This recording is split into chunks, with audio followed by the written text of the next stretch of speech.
What happens when a blind prince, heir to the throne, dares to love the one person he's forbidden to, a palace servant? You need to run. My father will end you. No, I love you. But what if love and courage are powerful enough to change a kingdom forever? The palace was built for beauty, but to Prince Chibueze it was only sound, scent, and memory. Marble floors clicked under shoes, silk curtains rustled in the breeze, and distant sword training reminded him of everything he was not. Born the first son of King Obinna, Chibueze had been celebrated as heir until a fever took his sight at age 7. The court never forgave fate for that cruelty. To them, a blind prince was broken, a symbol of weakness in a kingdom where power meant physical might and flawless appearances. At 30, Chibueze had grown used to whispers. How can he lead? What army would follow a man who cannot see? He never let their voices break him, but loneliness clung like a shadow. He had tutors, servants, guards, and yet none who truly saw him. That changed when Chukwudi entered his chambers. The servants' footsteps were different, steady, unhurried, without the nervous shuffle of someone who pitied him. His voice when he bowed was low and clear. "Your Highness, I've been assigned as your new attendant. My name is Chukwudi." Chibueze tilted his head, listening. He always judged people first by sound. Chukwudi's voice carried no tremble, no false sweetness. It was honest. "You are not afraid to speak," Chibueze said. "Should I be?" Chukwudi replied. That startled a laugh from the prince and something rare. Most servants used rehearsed phrases, never daring to joke. Chibueze found himself intrigued. Over the following days, Chukwudi guided him through routines, reading letters aloud, helping through corridors, describing meals. Chukwudi never fussed or hovered. He offered assistance when needed, then withdrew with dignity. It was respect, not pity. For the first time in years, the blind prince felt truly seen. The royal gardens were the kingdom's pride. Chibueze had never seen the roses or peacocks. For him, the garden was fragrance, warmth, and gravel crunching underfoot. One afternoon, Chukwudi suggested a walk. "The sunset is fierce today," Chukwudi said, guiding him down stone steps. "The sky looks caught on fire." Chibueze tilted his head. "Describe it to me." "The clouds are streaked in gold and crimson. It's as if someone tore the heavens open and light is spilling through." The words settled in Chibueze's chest like warmth. "You speak like a poet, Chukwudi." "I only speak what I see," Chukwudi replied softly. They walked past lilies until Chukwudi stopped. "Here," he said, gently guiding Chibueze's hand to a rosebush. "Careful. The petals are soft, but the thorns remind us beauty isn't without pain." Chibueze traced the delicate edges, then felt the sharp sting.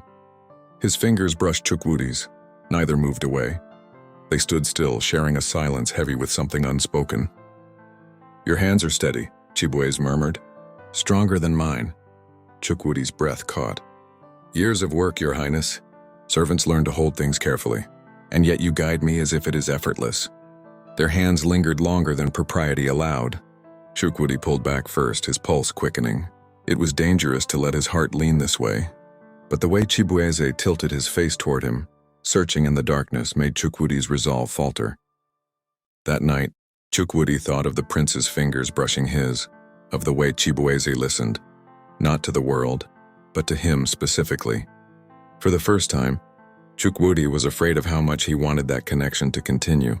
Days grew warmer, and Chibueze found himself requesting Chukwudi more often. When letters came, he wanted Chukwudi to read them. When meals arrived, he wanted Chukwudi's descriptions. It wasn't dependence on assistance. It was Chukwudi himself. The comfort of his presence, the way he made silence feel less like emptiness. One evening, the palace was unusually quiet. Most of the court gathered in the grand hall for a banquet, but Chibueze had excused himself. Chukwudi remained in his chambers, tidying and ensuring the prince's needs were met. "Sit with me," Chibueze said suddenly. Chukwudi froze. "Your Highness, it wouldn't be proper. I hear the way others avoid me, step too carefully around me." "You don't, I need that. So sit." Hesitantly, Chukwudi lowered himself into the nearby chair. They sat in silence, only the fire crackling. Chibueze turned his head toward him, unseeing but intent. "Tell me what you look like," Chibueze said softly. Chukwudi blinked. "What I look like?" "Yes. I wish to see you." Chibueze's hand extended. Chukwudi's heart pounded, but he leaned closer, guiding the prince's hand to his face. Chibueze's fingers traced his features carefully. The curve of his jaw, the ridge of his cheekbones, the shape of his smile. You are kind, Chibueze whispered. I can feel it in your face. Chukwudi's voice was barely audible. As are you, my prince. Their connection deepened in that moment, a bond forming that went beyond servant and master. It was understanding, companionship, and the beginning of something that would challenge everything they knew. Chukwudi knew this was dangerous territory, but he couldn't deny what was growing between them. A storm raged that night. Rain lashed the palace windows and thunder rolled through the halls. Chibueze remained in his chambers, restless, unable to stop thinking about the connection growing between him and Chukwudi. Chukwudi entered quietly, carrying warm wine and bread. The storm will keep everyone inside tonight, he said, setting the tray down. His voice sounded steady, but his hands trembled slightly. Chibueze sat near the fire. You're nervous, the prince said. Chukwudi quickly folded his hands. It's nothing, my prince. You've been distant. The words hung heavy. Chukwudi was caught in the truth. Because what's happening between us, if anyone knew. Knew what? Chibueze's voice cracked with emotion. That I've found someone who sees me as more than my blindness? That I've found genuine friendship when I've lived surrounded by false courtesies? Chukwudi's chest tightened. He stepped closer, drawn by an invisible thread. The court would never accept this connection. A prince and a servant as true friend, they'd see it as weakness. Chibueze stood, reaching forward until his hands found Chukwudi's shoulders. Do you think the throne means more to me than genuine human connection? Chukwudi, you've given me something I thought I'd never have. Someone who treats me as an equal. Chukwudi's heart ached. If you choose this friendship openly, you could lose everything. They might send me away. Chibueze's voice was fierce. Then I will fight to keep you here. You've given me strength I didn't know I had. The storm outside roared as they made a silent pact, to protect their bond, whatever the cost. For Chibueze, Chukwudi was more than a servant. He was a true friend, perhaps the truest he'd ever known. Days passed and Chibueze and Chukwudi's friendship deepened. They shared conversations that lasted hours, found excuses to spend time together, and developed an understanding that needed few words. But the palace noticed. Servants gossiped when they thought no one listened. The blind prince keeps his servant too close. They seem more like companions than master and servant. The whispers spread through corridors like smoke. Chibueze's younger brother Prince Emeka heard them. Ambitious and hungry for the throne, Emeka had always considered his brother's blindness exploitable. Now with these rumors, he saw opportunity. One evening, Chukwudi escorted Chibueze through the library, their conversation animated. To watchful eyes, their ease with each other, the way they walked in perfect step, their comfortable laughter. It all seemed improper. That night, Chukwudi sat in his small quarters, head in hands. He'd heard the whispers. If the court decided their friendship was inappropriate, it wouldn't just ruin him. It would give Emeka ammunition against Chibueze's claim to the throne. He considered requesting reassignment anywhere far from the prince. Anything to keep Chibueze safe. But the thought of never hearing his voice again, never experiencing that rare feeling of being truly valued, it was unbearable. When he returned to Chibueze's chambers, the prince sensed his distress immediately. You've been quiet, Chibueze said. Chukwudi hesitated, then confessed. They're talking, my prince, about our friendship. Let them talk, Chibueze replied firmly. It isn't simple, Chukwudi whispered. If they use this against you. Chibueze reached for his hand, finding it without hesitation. My whole life they've whispered. Called me weak, cursed unfit, yet I stand. The only time I feel whole is with you. Their friendship had become their greatest strength and their most dangerous vulnerability. The summons came on a golden-edged scroll. Chibueze felt its weight before Chukwudi read it aloud. The king commanded his presence at a private council at dawn. Both knew what this meant. The council chamber smelled of incense and iron. Advisors spoke of alliances, treaties, appearances, strength, and heirs. Finally, they spoke of marriage. Your Highness, one advisor said sharply, the kingdom cannot endure uncertainty. Whispers spread about your condition. To silence them, we suggest a union with Lady Adazi of Deccan. Her father controls the southern armies. With this marriage, no one would question your rule. The king cleared his throat. It is time, my son. A king must have a queen beside him. Chibueze's face remained calm, but his fists clenched. He wanted to refuse, but the room was filled with men waiting for proof of weakness. He bowed his head. I will consider your counsel. That night, Chukwudi found him by the window. What did they say? Chukwudi asked softly. Chibueze turned, his pale eyes troubled. They want me to marry. To prove I am fit, to silence their doubts. The words hung like a blade. Chukwudi's chest tightened. Of course this would come. Princes weren't free to choose their companions. I understand, Chukwudi whispered. It is your duty. Do you think duty means more to me than... Chibueze stopped, frustrated. Than the one person who's ever truly understood me. Chukwudi's voice broke. If you refuse them, you could lose everything. The throne, your position. I cannot let you sacrifice yourself. Chibueze reached forward, finding Chukwudi's shoulders and gripping them. If I marry her, I'll be fulfilling an obligation while my spirit withers. I'd rather lose a crown than lose the only real friendship I've ever known. In that moment, duty clawed at them from all sides, and their bond became both their greatest comfort and most dangerous choice. The palace no longer felt safe. Pressure for marriage grew with each passing day. Invitations for Lady Addie's to visit arrived. Gifts from her family filled the halls. The court whispered as if the match were decided. But Chibueze refused to let duty steal the one meaningful connection in his life. He and Chukwudi continued meeting, though they had to be careful. Late evenings found them in the library's forgotten corners, Chukwudi reading philosophy while Chibueze listened intently, or walking the gardens at dawn before the court awakened. Sometimes their conversations turned serious. You've changed something in me, Chibueze admitted one night. Before you, I accepted their verdict, that a blind prince was lesser. Now I see my difference as perspective, not weakness. Chukwudi smiled. You were always strong. I just helped you remember it. Other times, they simply enjoyed companionship, sharing stories, debating ideas, finding laughter in a palace that offered little joy. Their friendship had become Chibueze's anchor, the thing that kept him grounded when court politics threatened to overwhelm him. Yet fear never left them. After particularly close calls, when a guard passed too near or a servant glanced too long, Chukwudi would grow quiet. If they discover how much time we spend together, he'd begin. They won't understand, Chibueze would finish. They'll twist something pure into something shameful. But I refuse to let their small minds dictate who I value. The words were brave, but both knew the danger. In the council chambers, Emeka's voice grew more insistent. The prince must marry, the kingdom demands it. Though Chibueze resisted, he knew his brother wouldn't stop until his crown, or his closest friendship was destroyed. So they held on to their connection, knowing each day together was borrowed time. It began with footsteps. Chibueze had learned to distinguish every sound in the palace.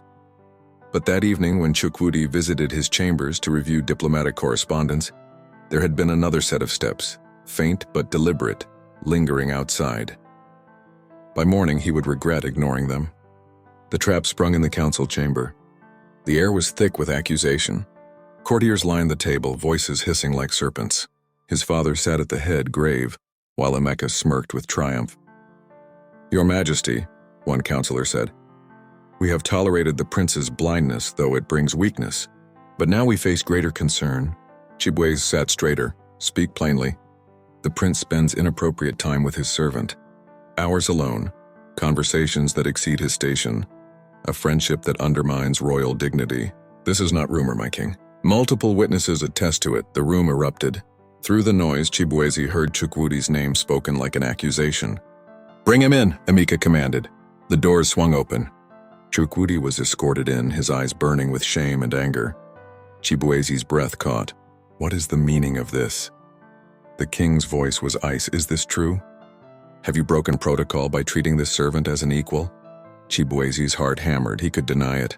He could save them both by dismissing Chukwudi as overstepping, by claiming the servant had misunderstood his role. Chukwudi's position hung in that silence. Then Chibueze spoke, his voice ringing with strength. Yes, it is true. Gasps echoed. Chukwudi closed his eyes. But Chibueze didn't falter. He turned toward the voices that had mocked him his entire life.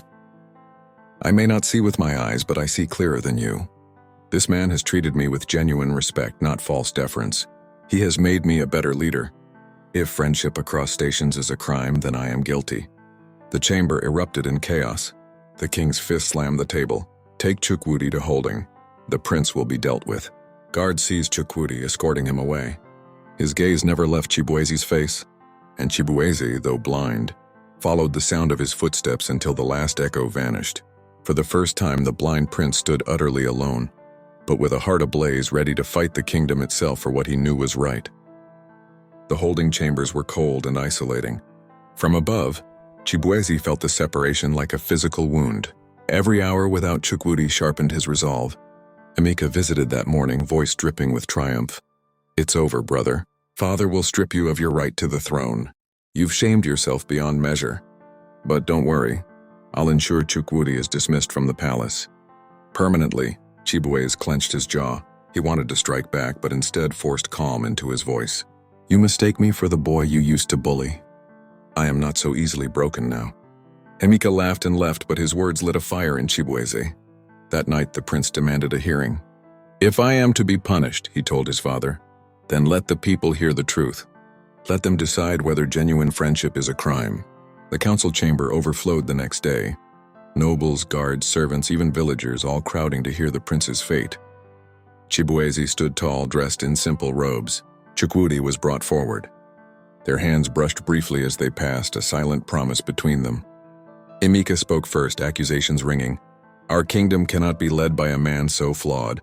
Chibueze is blind, unfit, and worse, he elevates a servant to companion, undermining every tradition. Strip him of his title before he destroys us all." Murmurs of agreement rippled through the hall. Then Chibueze lifted his head, voice calm but fierce. "You call me blind, yet who among you truly sees? You see my weakness but not my strength. You see Chukwudi as lowly but not the wisdom in his counsel. You see tradition but not truth. And truth is this: judging people by their worth, not their birth, is not weakness. It is the only strength worth wielding." He turned toward the people. "Yes, I am blind, but I have resolved disputes by listening to all sides. I have heard lies in men's voices where sighted eyes were fooled. If a king must see, then I see more clearly than anyone in this hall." Silence fell. Even his father shifted, troubled. Then Chukwudi spoke, his voice hoarse but steady. "I never sought to shame the prince. I only gave him honest service. If that is treason, I accept punishment. But know this, that it was his leadership that gave me dignity. He saw my value." The crowd shifted. Some wept, others bowed their heads. Even among nobles, shame pricked at hardened hearts. The king finally rose, voice heavy. "This is not a matter for me alone. Let the people decide whether a blind prince who leads with his heart can still be their king." The chamber erupted, not in outrage but in debate, in cries of support, in the first spark of something dangerous and new: change. The council chamber had never felt so alive. For days, debate consumed the palace. Some nobles demanded punishment. A servant exiled, a prince stripped of birthright. Others, especially among the people, began to murmur, "Perhaps the blind prince is the leader we need." Chibueze remained firm, refusing to hide. Each morning he appeared before the crowd, speaking with clarity. Chukwudi, though confined, was treated with dignity, his silent presence a living declaration of worth beyond station. One evening the king summoned Chibueze privately. His father's voice was weary, stripped of its usual power. "You have thrown this kingdom into chaos," the king said. "Do you understand the danger? Men whisper rebellion. Nobles threaten to withdraw loyalty. Your brother waits to seize power." Chibueze bowed his head but didn't bend. "I understand. But I will not pretend that people have no value beyond their birth. If that truth is rebellion, then let the kingdom transform." The king studied him for a long moment. Then, for the first time, his voice cracked. "Your mother once told me similar words when she defended the common people against her family's wishes. Perhaps I was blind too." That night, Chukwudi was released.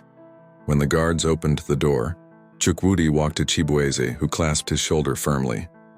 "Never again," Chibueze said. "I will never let them diminish you again." The final judgment came at dawn.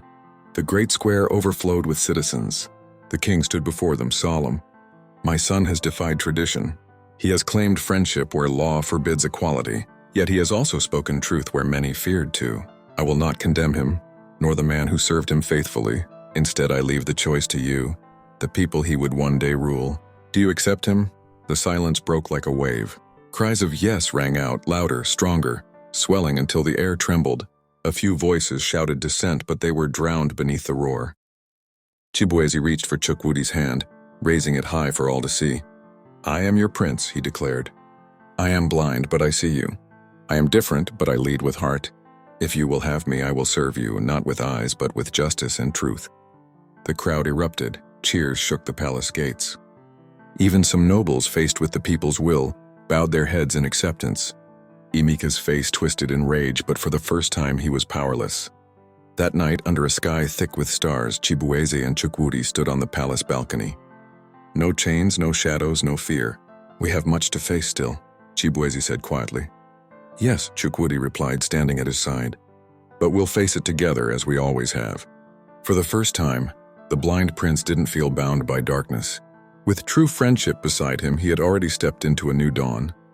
And that was the tale of the blind prince who chose truth over fear, and a servant whose integrity helped change a kingdom forever. If you enjoyed this story of courage, friendship, and justice, don't forget to like, share, and most importantly, subscribe to the channel for more captivating stories like this. Turn on the notification bell so you never miss the next one. Until then, keep believing in the power of seeing people for who they truly are, not what the world tells you they should be.